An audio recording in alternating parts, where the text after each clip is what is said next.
A mí, ¿por qué se te ocurre a ti, con tu letra, hacer un comunicado de esa naturaleza? Tanto para mí como para otros, había una sentencia de muerte contra mí. Y le dije a Edgar lo que había, y que si era posible que ellos fueran en la casa en la tarde. Edgar se comprometió conmigo que le dijera a mí que ellos iban en la noche. Nunca llegaron.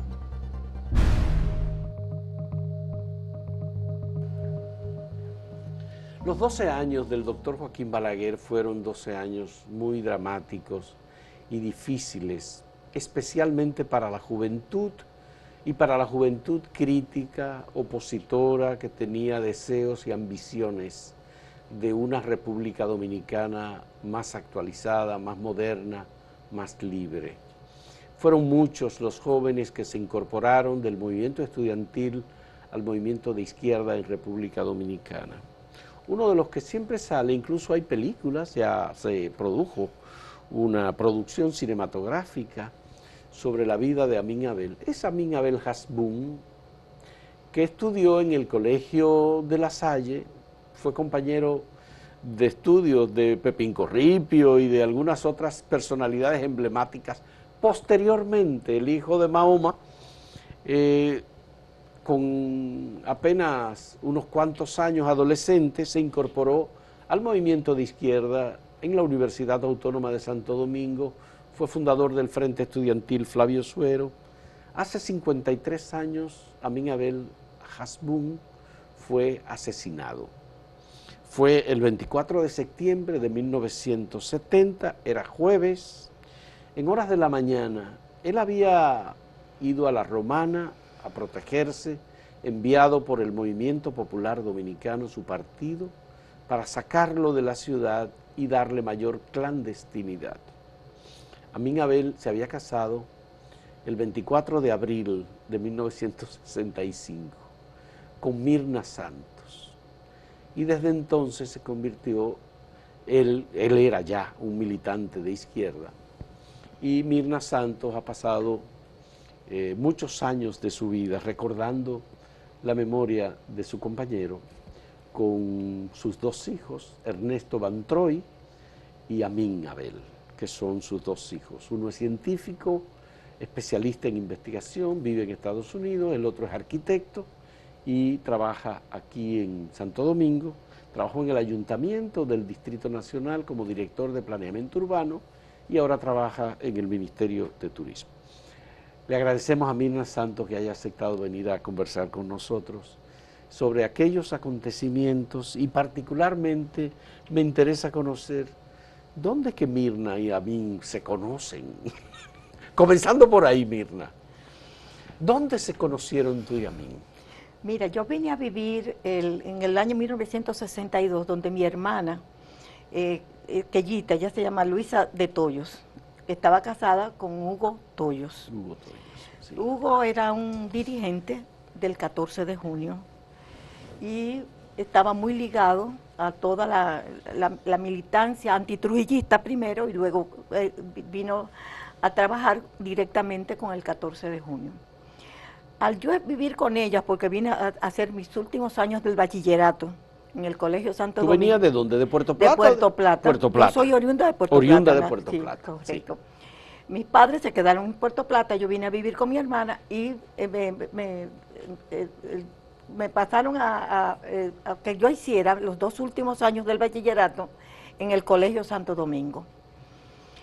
En medio de eso yo tenía que bajar del Colegio Santo Domingo a la casa de mi hermana, que era en la Avenida Independencia, cerca de lo que era la pizzería Vesubio. Yo no sé si tú te recuerdas la pizzería Vesubio.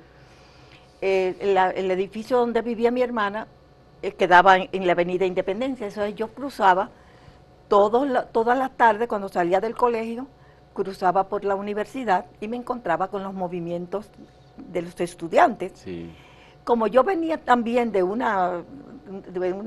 trabajo político, como joven, ligado a primero a la Unión Cívica Nacional, luego al 14 de junio, allá en Puerto Plata. Ese era el movimiento natural, pasar de Unión Cívica al 14 de junio. Los jóvenes. Correcto, entonces, bueno, pues yo tenía todavía las motivaciones, aunque estaba en un colegio que era de la clase, de la high class de aquí. Ya.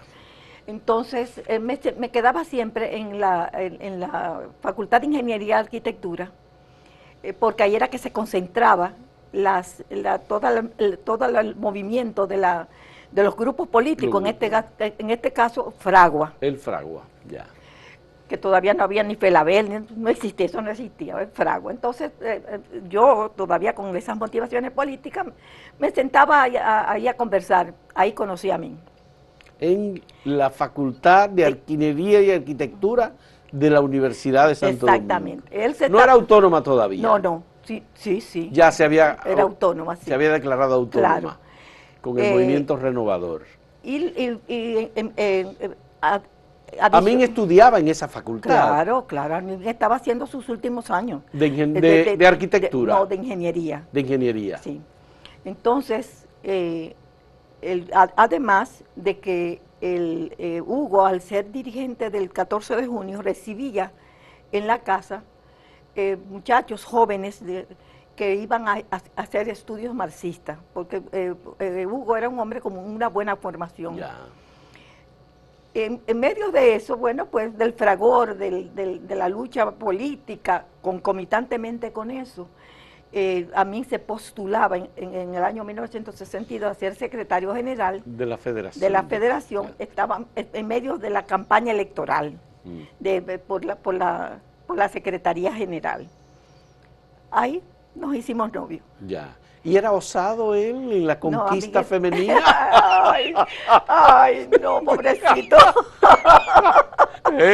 No, a mí era tímido. Él venía de una familia, todos de hombres, ¿no? Porque eran 5 hermanos. 5 hermanos. Criados muy cerrados. Sí. Venía también de la crianza, como tú decías, él estudió en La Salle. Colegio de La Salle, entonces, con los hermanos de La Salle. Exacto, entonces él era una persona muy comedida. Sí. Y prácticamente, como me decía a mi amigo, tú lo enamoraste.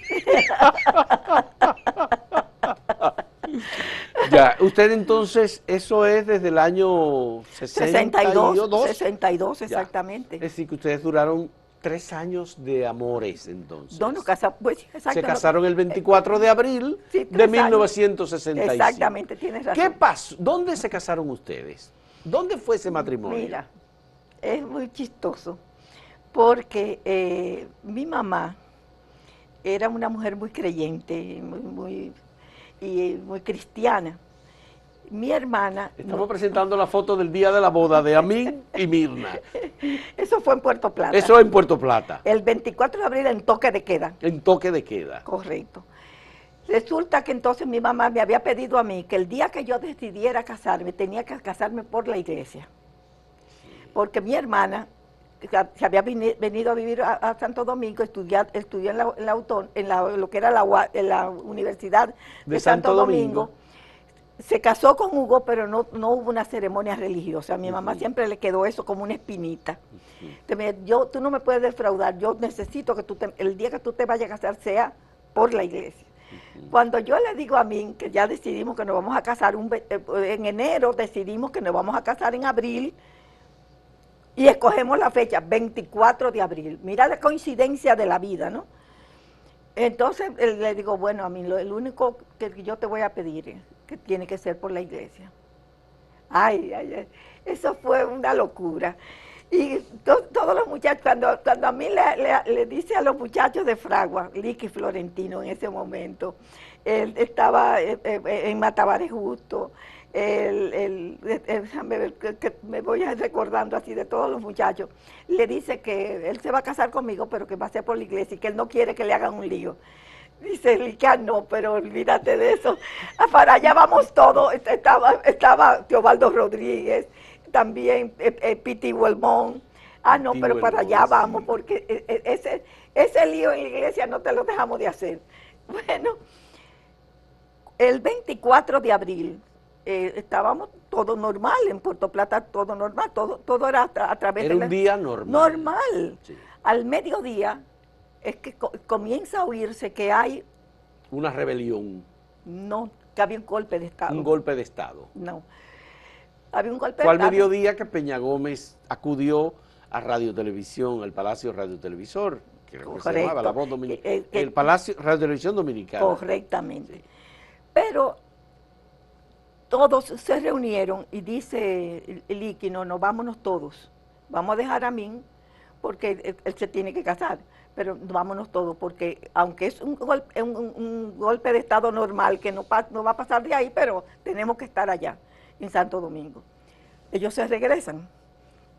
Amin y yo, como era natural, teníamos que estar en Puerto Plata casándonos. Cuando ya en la tarde el gobierno del triunvirato, en ese momento, dice que hay un toque de queda. Mi papá, que era muy amigo del gobernador, que era don Luis Ginebra, que venía desde cuando Trujillo, fue a donde don Luis Ginebra y le dijo, yo tengo una ceremonia, mi hija se va a casar por la iglesia, y ya está todas las invitaciones están repartidas, y yo quisiera que me hicieran el favor de que ella pudiera ir a casarse. Y don Luis dio la orden de que sí, que nos dejaran ir. Que los dejaran, nos dejaran realizar su actividad social. Exactamente. No era una actividad política. No, exacto. Para todos los planes que teníamos de que nos íbamos a ir a Santiago luego de casados, pues nos vamos a quedar en el Hotel Matún, y que luego del Hotel Matún al otro día íbamos a ir al hotel de Constanza. Ya. Que teníamos reservaciones, mi papá había hecho sus reservaciones y todo para pasar nuestra luna de miel, Sí. Todo eso se vino abajo, todo se vino abajo.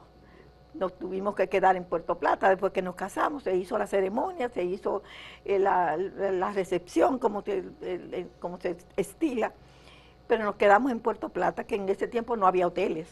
Allá lo que había era unas cabañas que tenía en Long Beach. Yo no sé si tú te recuerdas lo que es Long Beach. Long Beach, claro que sí. Correcto. En la playa frente a Puerto Plata. Exactamente. A la ciudad. En Long Beach. Nos quedamos ahí, luego entonces, por la mañana, cuando cogemos camino para irnos a Santiago, toda la carretera, la gente tirada a la carretera con cuanta cosa blanca pudiera encontrar, sábana, camiseta, lo que fuera, ondeando eso de felicidad, la gente tirada a la carretera. Bueno, dice a mí, bueno, pues parece ser que vamos a iniciar este matrimonio, vamos a iniciarlo con un cambio de gobierno y vamos a conseguir que regrese nuevamente un gobierno constitucional.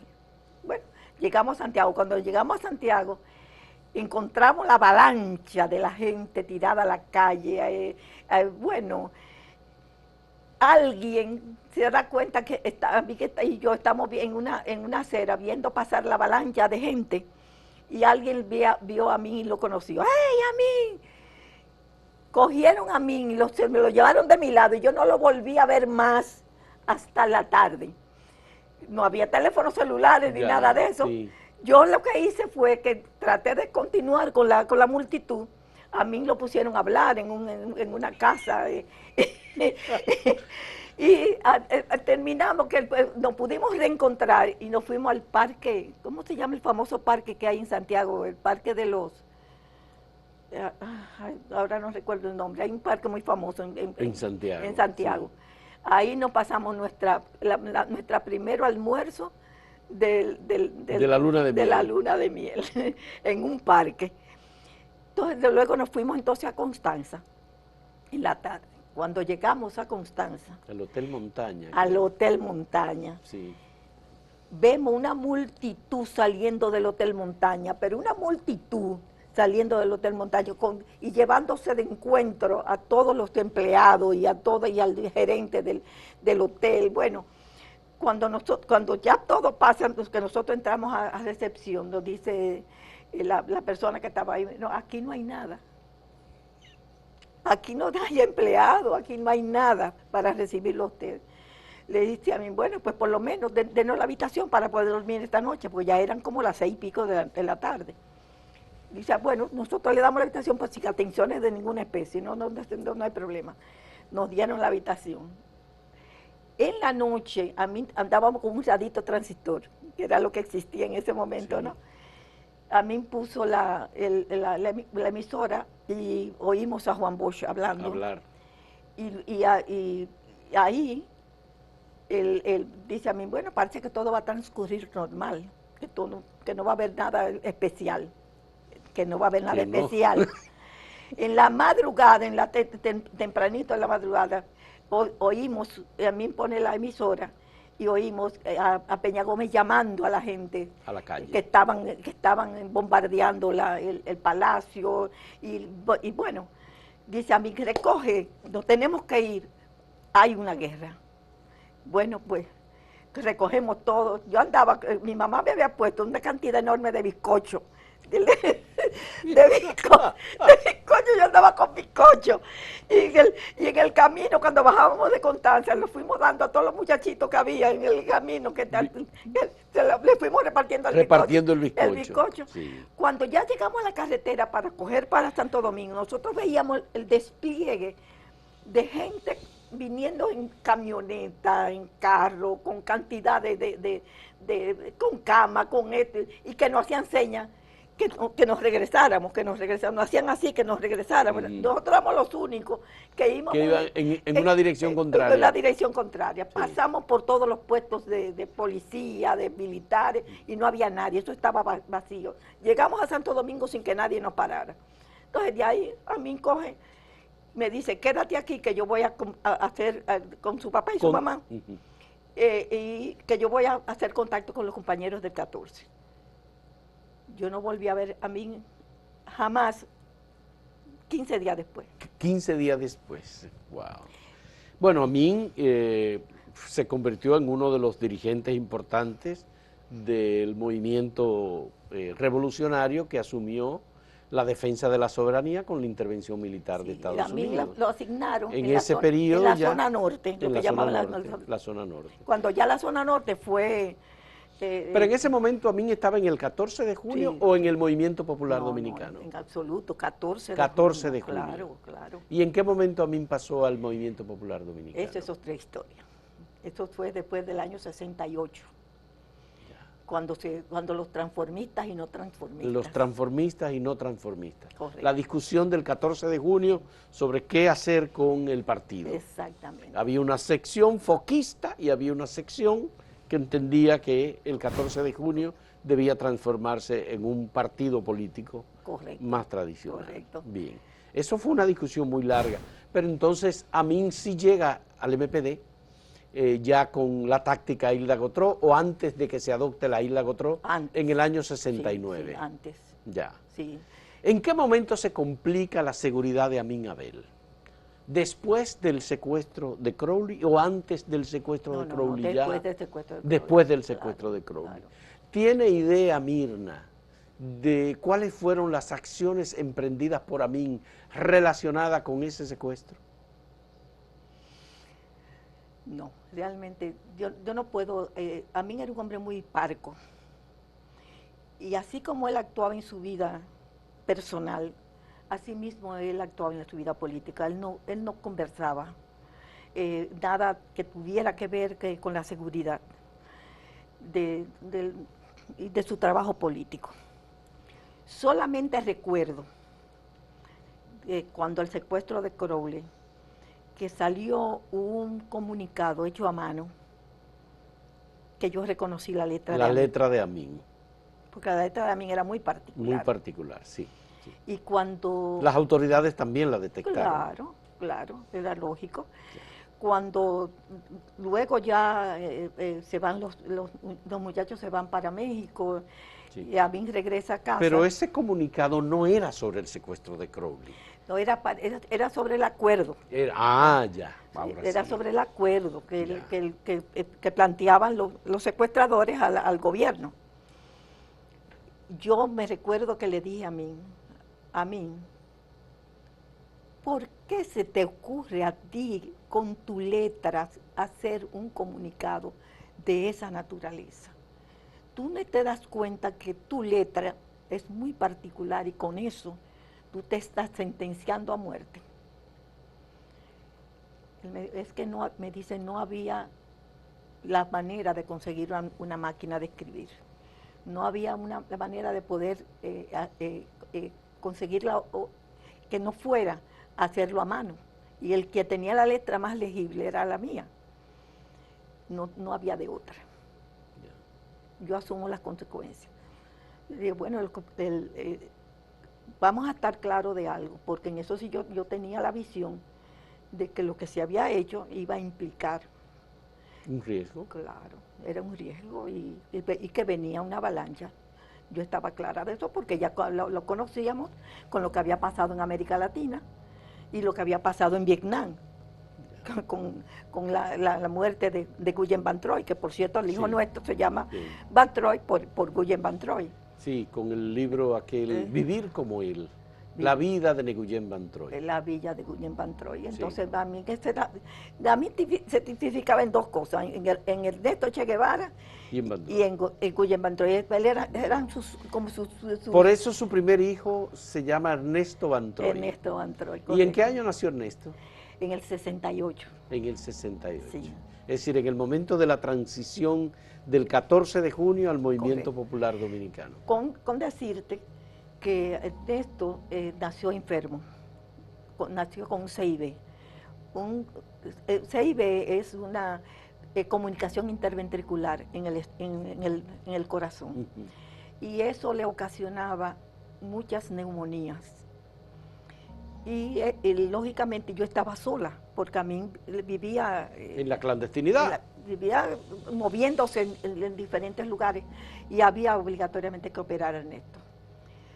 Ya en el año 68, cuando se pasa al MPD, viene al nacer Ernesto y venir con esa dolencia, pues yo sentí indudablemente la solidaridad del MPD en ese aspecto. Ya.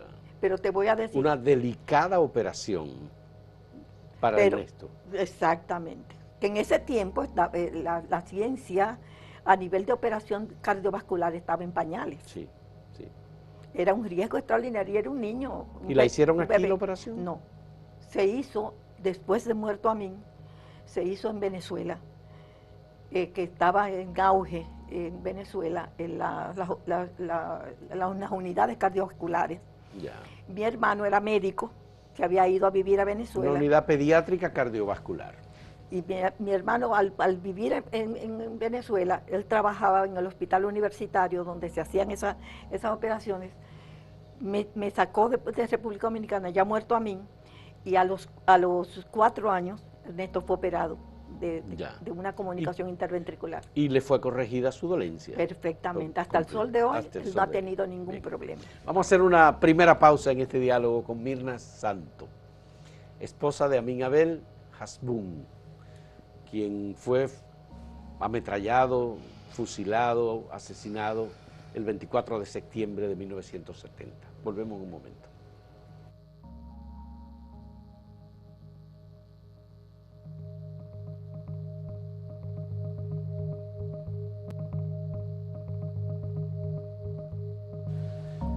En un esfuerzo por salvar la vida de Amin, que ya había sido identificado por las autoridades, había 2 personas que eran perseguidas, Otto Morales y Amin Abel.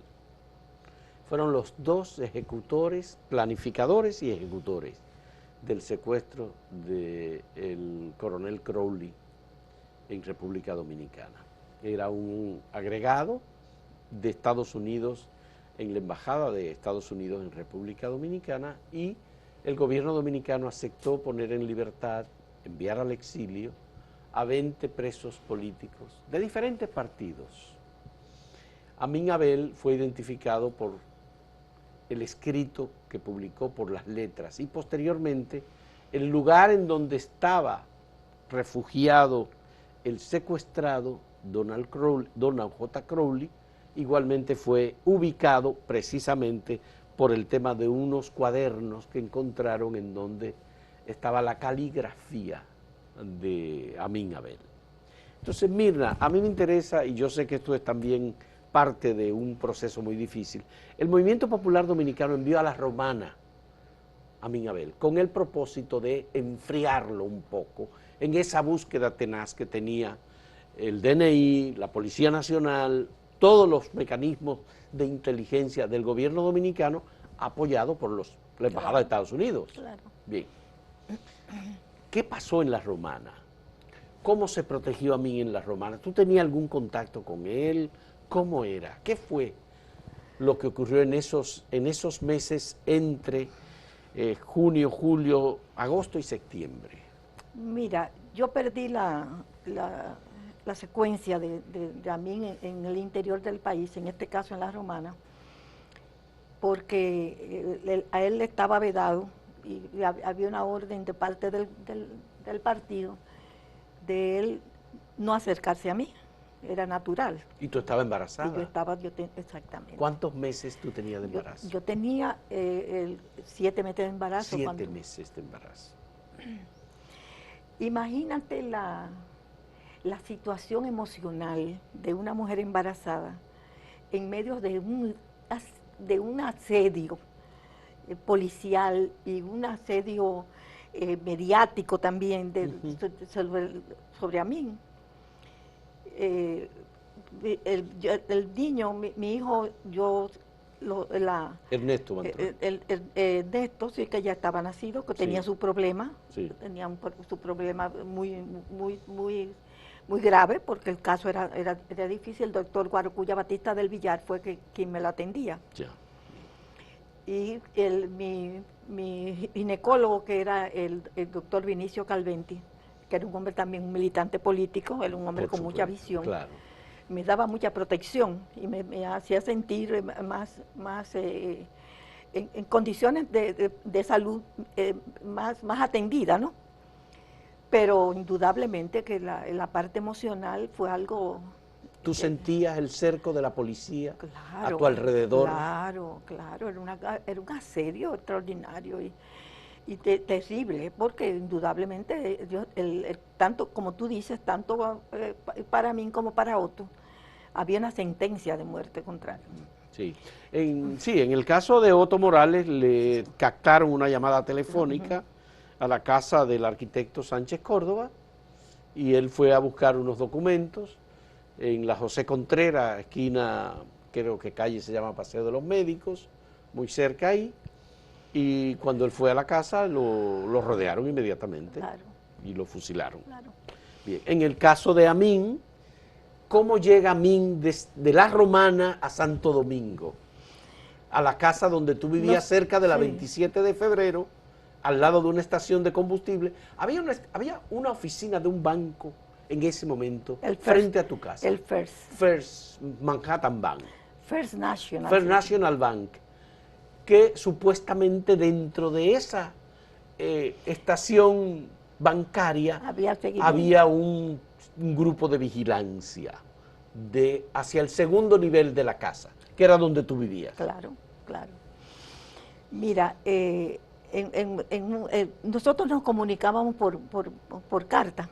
Yo le enviaba, él me enviaba cartas, yo le enviaba las cartas. En una yo le pedía a él, su papá me pidió también que le hiciera llegar, que se entregara, que había una comisión que estaba dispuesto a entregarlo. Estaba dispuesta a mediar. En eso estaba don Rafael Herrera, Pitaluga, y no recuerdo, había una tercera persona, que eran la comisión que mediaba en casos de trascendencia. Si era Pitaluga y Rafael Herrera, el otro tenía que ser periodista, tal vez, porque eran periodistas. La verdad que no recuerdo quién era la tercera persona. Bueno, entonces su papá me pidió que si yo me comunicaba con Amin, le dijera que... Don Mahoma. Sí, don Mahoma.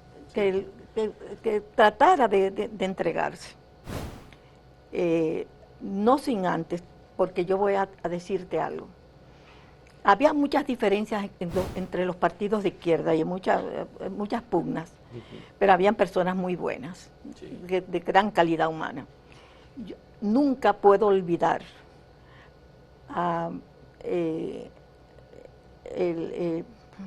excúsame que se me van los nombres, que ya está muerto inclusive, que era dirigente del PSD, del Partido Comunista, Asdrúbal Domínguez. Asdrúbal Domínguez. Yo trabajaba en la UAS y Asdrúbal se me acercó y me dijo, te ofrezco para que le diga a Amin que nosotros estamos en disposición de sacarlo del país.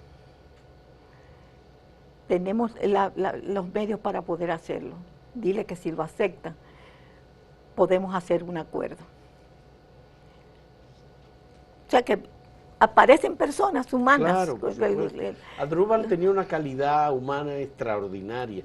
Todo lo que oigo de sus compañeros, los hermanos Narciso y Tony Isa Conde, han hablado de Asdrúbal Domínguez como una persona de un carácter excepcional. Pero yo te puedo decir que yo recibí esa oferta de Asdrúbal y hasta el sol de hoy se lo agradeceré siempre, porque en medio de una vorágine como la que había de confrontación entre los izquierdistas, el que él hiciera esa oferta tenía un valor enorme a nivel emocional.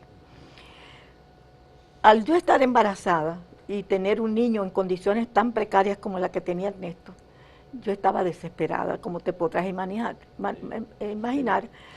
a la vez que con una situación económica súper difícil. Entonces yo le escribí a Amin para que él entendiera que él tenía que buscar una solución, que así no se podía seguir viviendo, que yo necesitaba que él entendiera que en mis condiciones que yo vivía, conjuntamente con Ernesto, que enfermo, había que buscar la manera de que él asumiera, de que él diera la cara. Que era lo que también le estaba pidiendo su padre, que aceptara una entrega, una negociación, correcto, con las autoridades. Como tú te podrás imaginar, a mí no iba a aceptar eso, no lo iba a aceptar nunca, no lo quiso aceptar. Entonces él decidió venir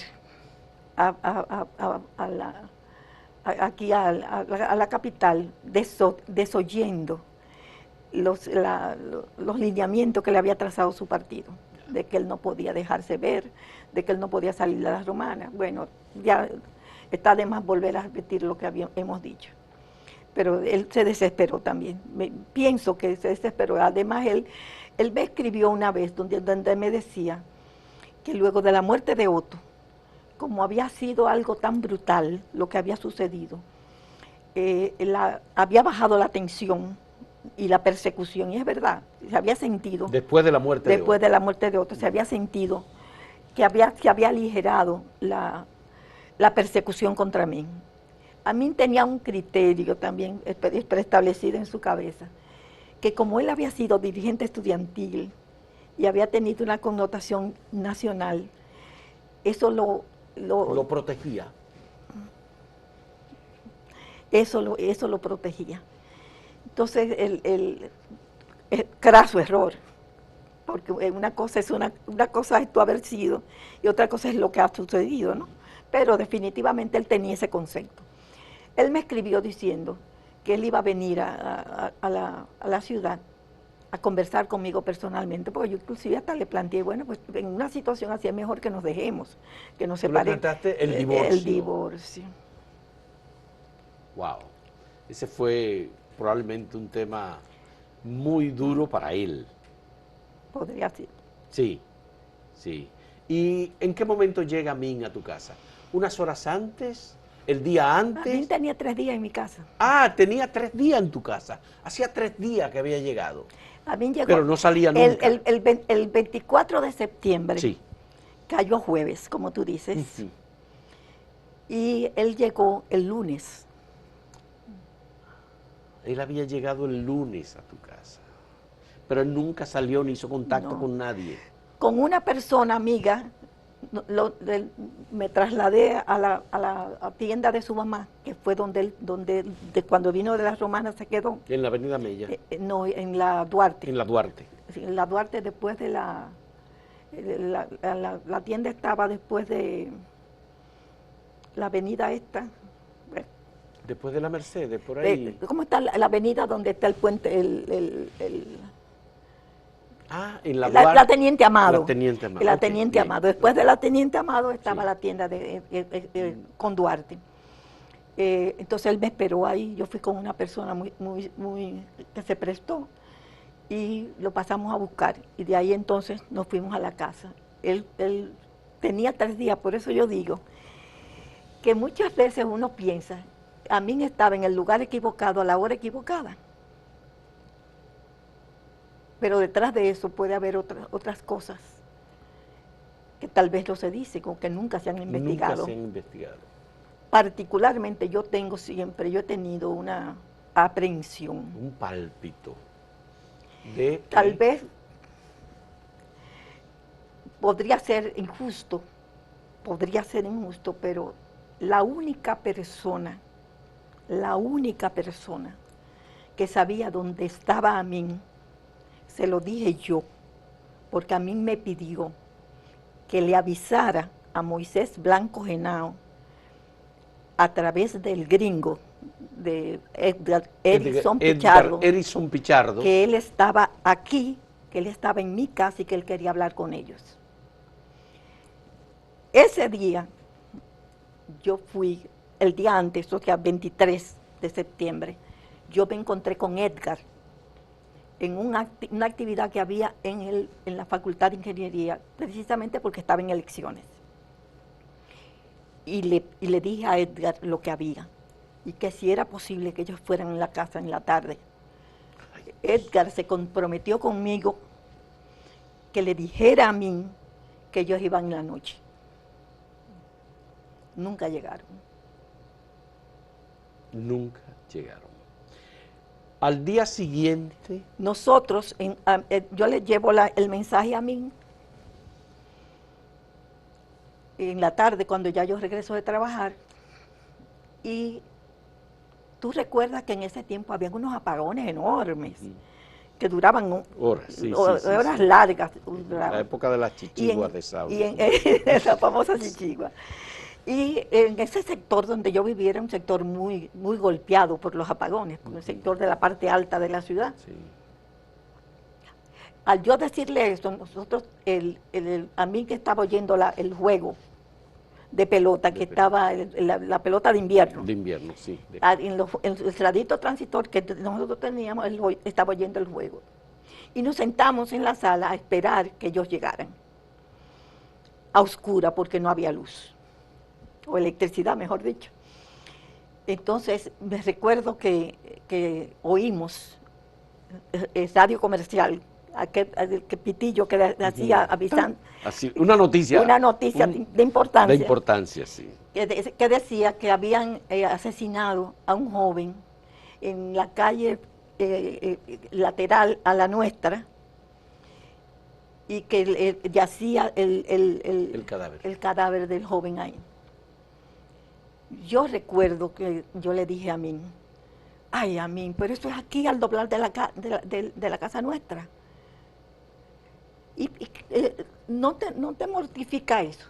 Me dice, no, pues, tú sabes que eso está sucediendo aquí constantemente y va aquí en la zona, en esta zona. Resultó después que ese muchacho lo confundieron con Amin.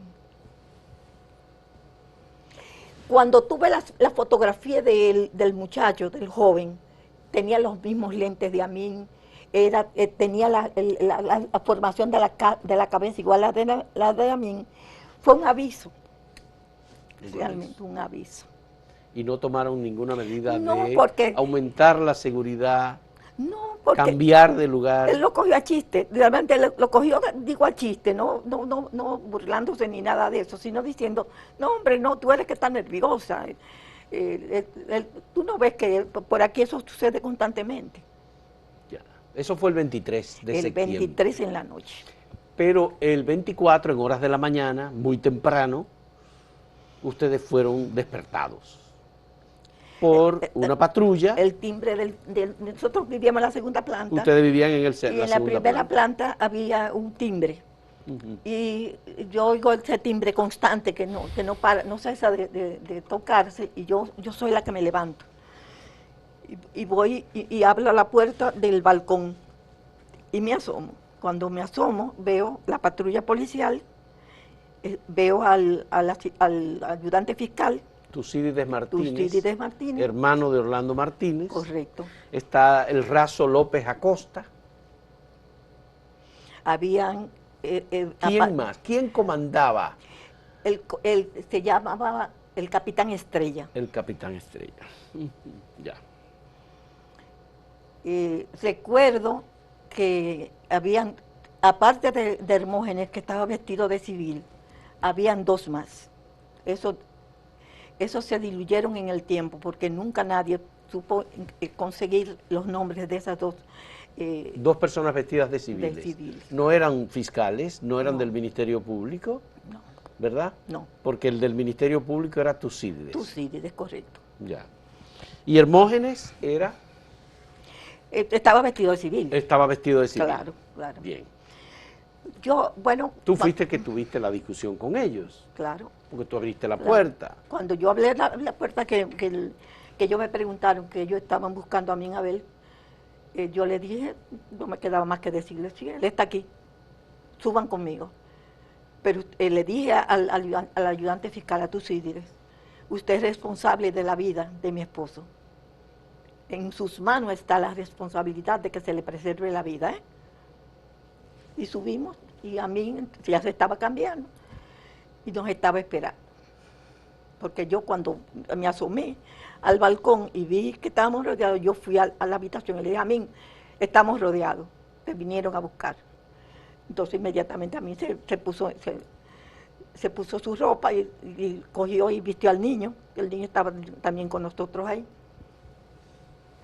Entonces, cuando ellos entraron, nos llevaron a mí, al niño y a mí, y a la muchacha del servicio que estaba con nosotros, nos sentaron en la sala.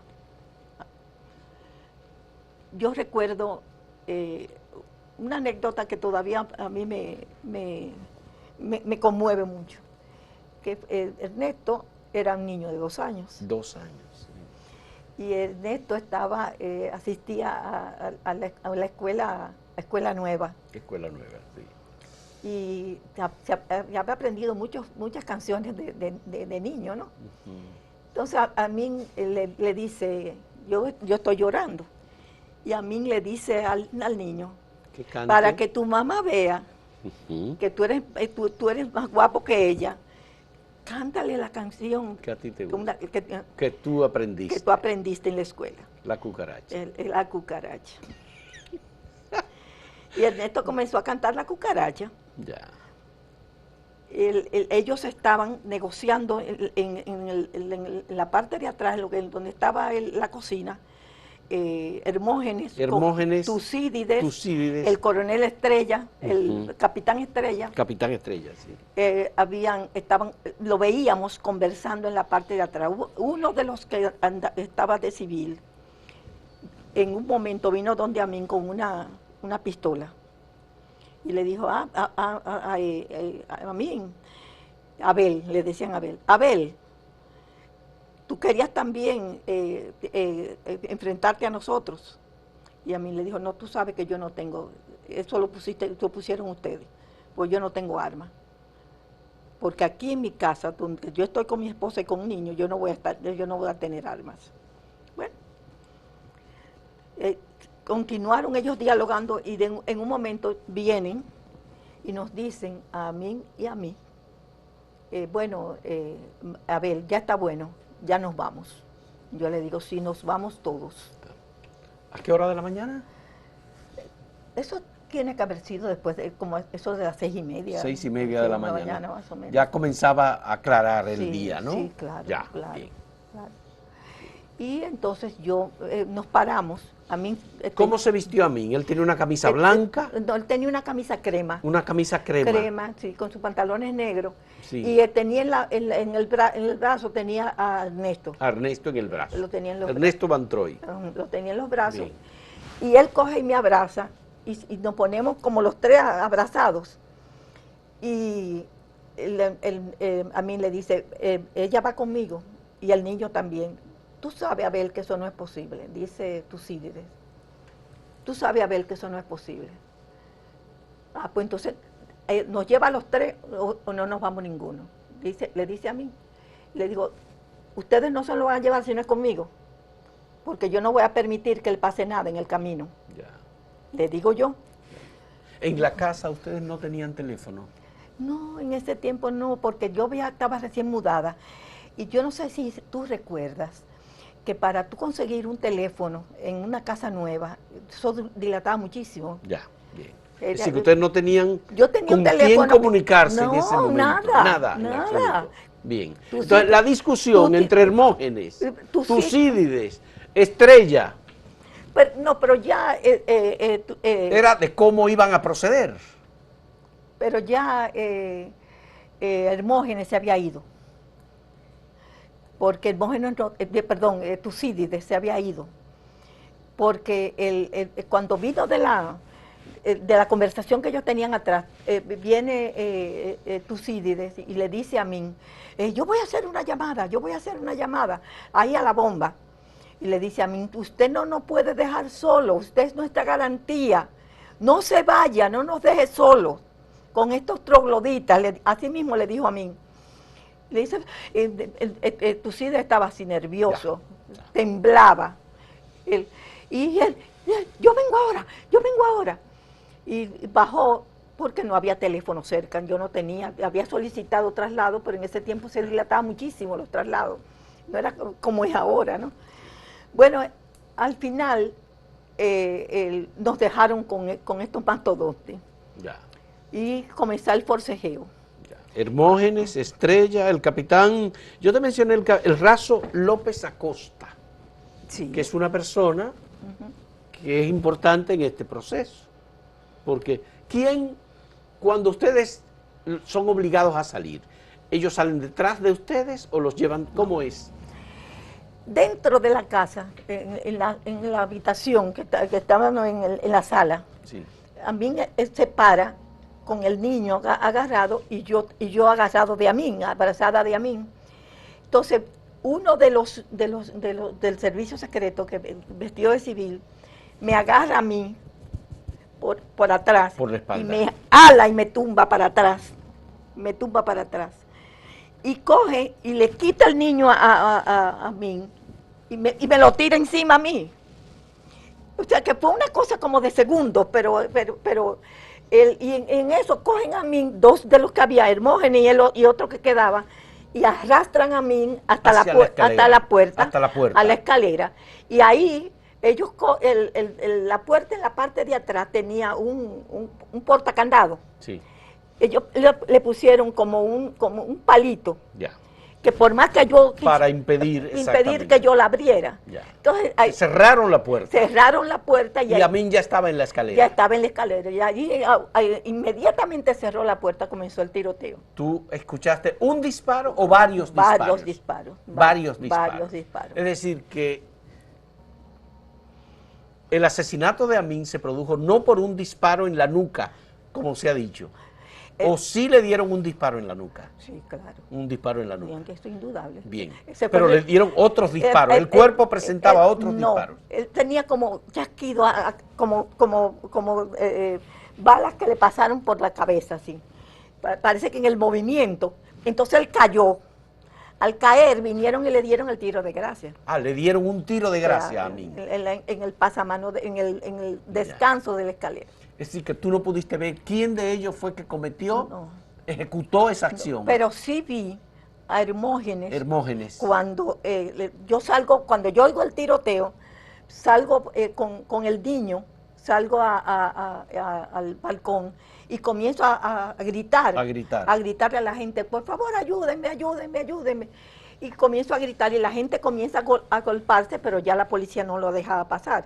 Y yo vi cuando Hermógenes salió de la escalera y Estrella, porque Estrella fue el capitán Estrella, también se había ido, junto con Tucídides, había bajado. Ya. Entonces nos habían dejado nada más con los mastodontes, como decía a mí. Y vi al capitán Estrella que venía corriendo y le dice a Hermógenes, ¿y qué ha pasado? ¿Qué ustedes han hecho? Y Hermógenes le dijo esta palabra, y excusen no importa. Dice, coño, no jodas, tú sabes muy bien que había que matarlo. Eso dijo. Y que esa era la orden. Eso dijo Yo Hermógenes recuerdo, Hermógenes, al capitán Estrella. al capitán Estrella. No jodas, que tú sabes Que muy tú bien sabes que esa era la que orden. esa era la orden. Y así, en medio de esa nebulosa, yo me recuerdo perfectamente ese diálogo que hubo. Y vi así de lejos a un periodista que era del Nacional, Ya. que me hacía señas. Y me hacía señas, yo decía, amén, amén, amén, amén. Entonces él pudo lograr entrar, que era Dios de Dios. Este muchacho, Uchilora. no. Dios. Reportero. Sí, era una persona, fue una persona tan... Radamés Gómez Pepín. No. Ninguno de esas altas jerarquías, era un reportero del Nacional, que vino en una moto. Pasaba en un motor. En una moto. Un motor, exactamente. Mira. El asunto que él logró romper el cerco y se acercó a la escalera. Y yo le decía, amén, amén, está ahí. Y él me hizo así. Que sí, que sí. estaba ahí. Y le dije, está herido. Y me hizo, No. me hizo, no. Entonces, en medio de eso, el capitán Estrella sube la escalera y abre la puerta y me dice, él me pide que me quite del balcón. El niño estaba conmigo, llorando conmigo, porque él veía que yo estaba llorando, lo lógico era que llorara. Me hace que entre y me dice, usted está arrestada. Yo tengo que llevarla al palacio. Yo estaba en bata. Entonces yo le dije, bueno, pues déjeme cambiar. Entonces él me dice, pero tiene que ser con una persona en la habitación. Yo le dije, pues no, yo no voy a permitir que ningún policía me vea desnuda. Así que olvídese de eso. Yo me voy a cambiar y yo voy a salir con usted. Pero usted no tiene derecho a ponerme una persona que me vea cambiando. Entonces él me dice, usted tiene razón, doña, excuse, vaya y cámbiese. Entonces ahí cambié a Ernesto, le dije a la muchacha que se cambiara también, y yo me cambié. Cuando ya vamos a salir, el capitán Estrella, que lo recuerdo, déjame decirte, porque él fue muy amable, me dijo, doña, agárrese de mí, porque lo que usted va a ver no es agradable. Entonces yo le dije, mire, no me ponga la mano. Lo que yo voy a ver, yo sé enfrentarlo. Entonces yo iba con Ernesto agarrado y pasamos por encima del cadáver de Amín, que estaba tirado y que se le veía el tiro que le dieron en la nuca. De ahí nos llevaron a la policía, estuvimos ahí unas 2 horas, y a través de un general que era del ejército, que estaba casado con la hermana de la esposa de Faisal. Faisal Abel, sí. Él fue y pidió que me entregaran, y a él me entregaron. Porque no había ¿de qué te acusaban? ¿Cuál era el interés de la policía? ¿Interrogarte? ¿Evitar que tú dijeras quiénes fueron los que mataron a tu esposo? Cosas inexplicables que tú dices. Sí. Y además con un bebé, con un niño de 2 años. Sí. Que necesitaba alimento, porque estábamos recién, que ni siquiera la leche le había podido dar ni nada. Son las actitudes que se dan en los gobiernos, que muchas veces yo me pregunto cómo hay personas que eran revolucionarias y ahora apoyan, dicen que Balaguer era un ejemplo de democracia. Es algo que duele el alma cuando uno ve compañeros o compañeras que vivieron la represión de los 12 años del gobierno de Balaguer, que saben lo que muchos pasamos y que quieran reivindicar a Joaquín Balaguer. A Amín Abel lo fusilaron. Sí. Y a su familia la destruyeron. Así Es es. decir, sus familias, porque en realidad la tuya con Amin, con Ernesto Van Troy y con Amin Abel, hijo, además de la de Mahoma y su esposa y sus hermanos. Claro. Es decir, que No, y todo lo indudablemente. que eso implicó Todavía repercute. todavía repercute. Tenemos más de 50 años. 53 años se van a cumplir en septiembre de este 2023, de 1970, septiembre 24, al 2023. Yo lo único que me mortificaba en ese momento era las repercusiones psicológicas en Ernesto, En Ernesto, ya. que tuvo. La suerte que Ernesto perdió, no retenía los esfínteres Ya, hasta ya grandecito. hasta grandecito. Y hubo que ponerlo con psicólogos. Atención, cuidado, sí. Qué bien. Él dice ahora que él se recuerda de su papá, pero vivo. Él borró la tragedia. Él no la tiene, no la tiene como que pienso como que era hecho un bloqueo. Ujú. Y él recuerda a su papá vivo. Vivo, vivo. Qué bien, qué bueno. Yo creo que es una manera de protegerse también y de proteger su memoria y la imagen que él tiene de su padre. Pienso. De manera que, pero además, yo no sé cuál se parece más, si Ernesto o Amin. No, a mí. Amin. Amin. Amin es igualito a su padre. Totalmente. Él es una copia Es fotostática. una copia, ¿verdad? Lo he visto, he estado con él, hemos Sí, hablado. cierto. Y Amin es una persona de un parecido físico y parece ser que en temperamento No. también. No, El temperamento es Ernesto. es Ernesto, Ping pong su papá. su padre. Sí. En sus actuaciones, en su formato, en su concepto de chistear las cosas. Pero a mí que es físicamente su papá.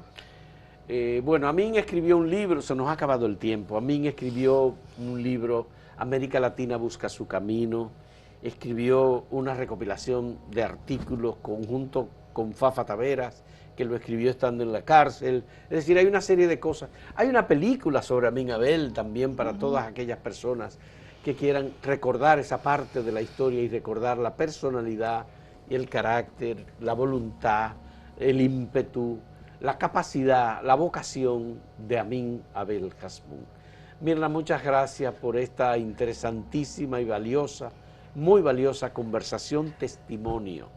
Para nosotros lo vemos así y queríamos tener tu testimonio de ese terrible momento. Yo tengo que agradecerte, Fausto, por darme la oportunidad de poder seguir reproduciendo esos hechos que, aunque son dolorosos, que me retrotraen en el tiempo y me traen consigo situaciones muy emocionales, muy profundas. Sí.